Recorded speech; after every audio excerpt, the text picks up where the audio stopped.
So I thought it would be important, especially at this juncture, to talk about problems that will arise when you start this practice of trying to see another being as special in your life, as divine. Whether that being is an official, guru, a religious teacher, or whether that religious teacher, that special being, is the person that you're living with.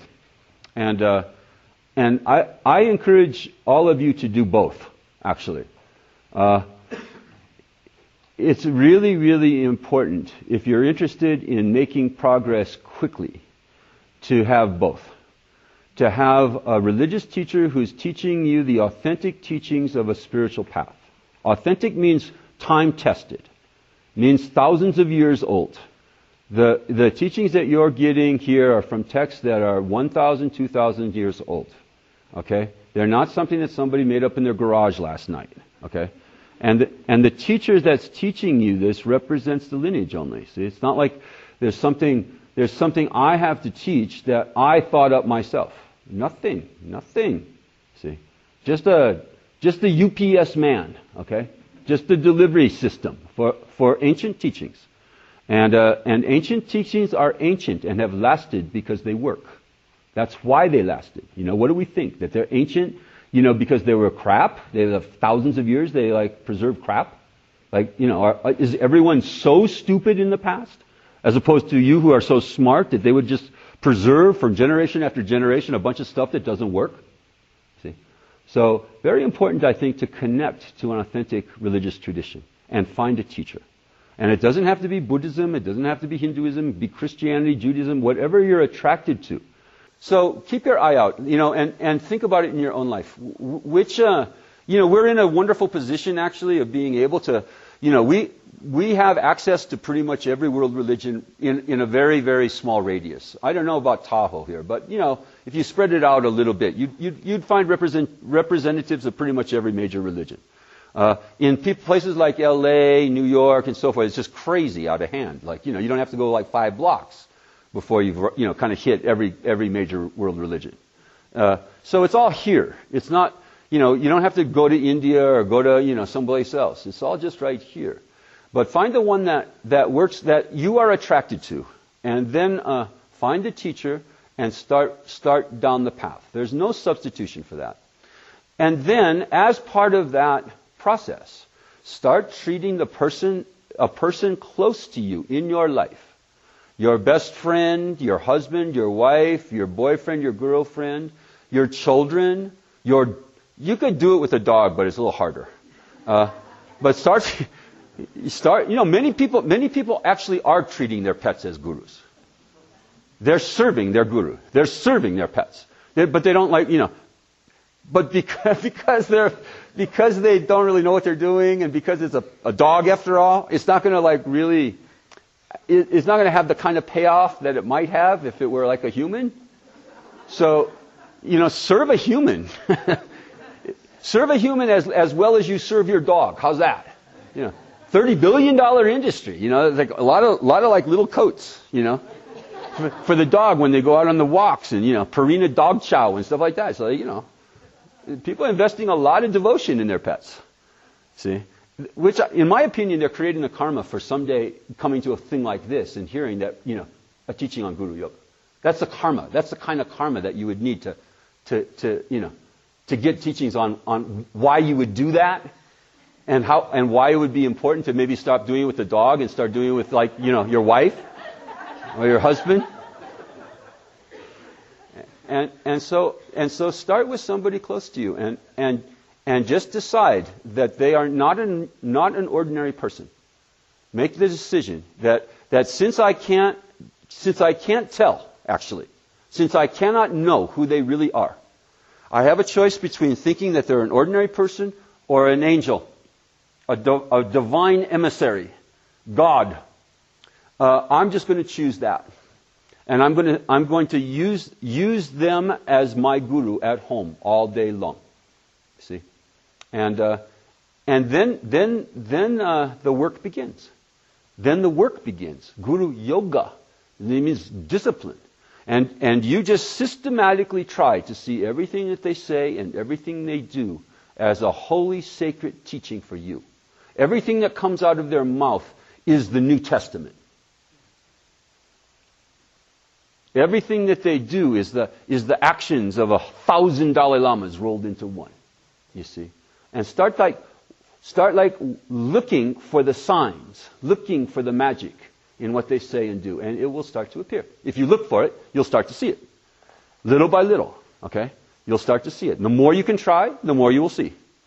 The more you can, just pretend. Mostly just a pretend practice at first. I'll just pretend that they actually are God, that they actually are a sacred being. I'll just pretend. And the more you can pretend, the more it becomes real. This is how things become real. You see? It's like, it's like people who write science fiction books. They write science fiction books, and then 30 years later, the thing that they're writing about, is invented. You have to think of it first. You have to imagine it first, and then you can realize it. You can bring it into reality. So if you imagine that the person's divine, that's how you bring the divine into reality. You see? It's not out there. God's not out there somewhere. God is coming from your head, not at your head. You see? God's coming from you, not at you. Everything's coming from you and not at you. So work it and start with a person at home and start trying and trying to see it. It shouldn't be that hard to start with somebody that you love and who loves you. That's kind of a miracle in and of itself. That there's somebody on this planet who actually loves you, given all your fallibilities, all your mental afflictions, all your faults.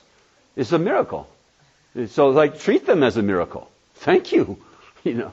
Thank you for liking me. Thank you for wanting to live with someone like me. You must be an angel. You know what I mean? To want to live with somebody like me, you must be special.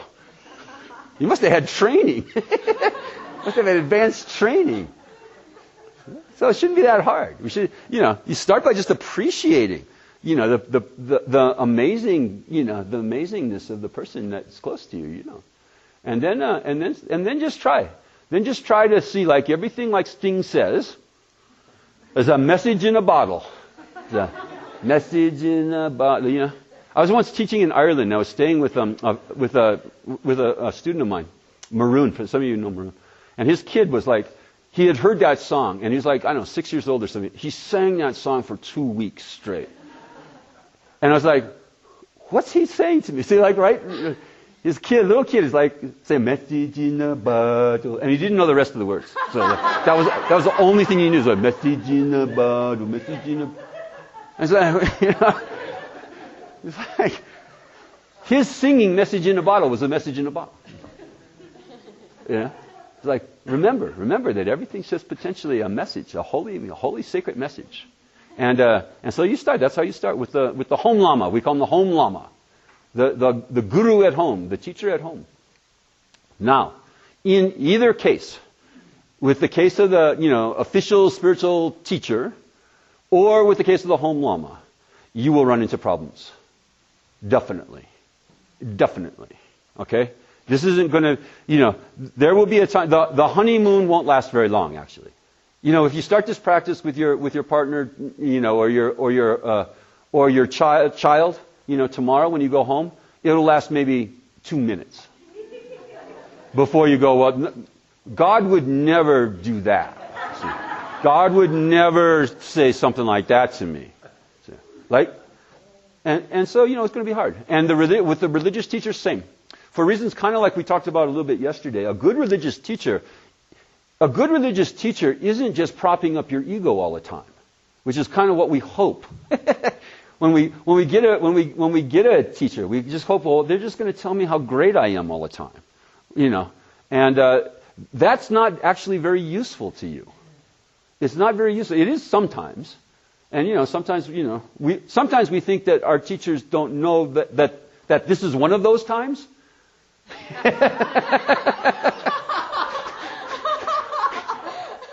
Where we should just kind of be patted on the head. It's well, how come you didn't thank me? You see, and right? How come you're not saying nice things to me when I'm really feeling down now? See? Couldn't you say some nice things now? You see? And so it's going to be hard. It is hard. It is really hard. Here's another way that it's hard. It can be hard. is that they just ignore you. And I've had that experience with my teacher for months on end. Okay? In some cases, I think years. Well, if you count the 3-year retreat. You know? No, I get this like thing sometimes with students like, oh, I can't be with my Lama for 7 weeks or something. And it's like, well, I wasn't with my Lama for 3 years. You know? Don't whine to me. You know? And that's one. And two, you're never without your Lama.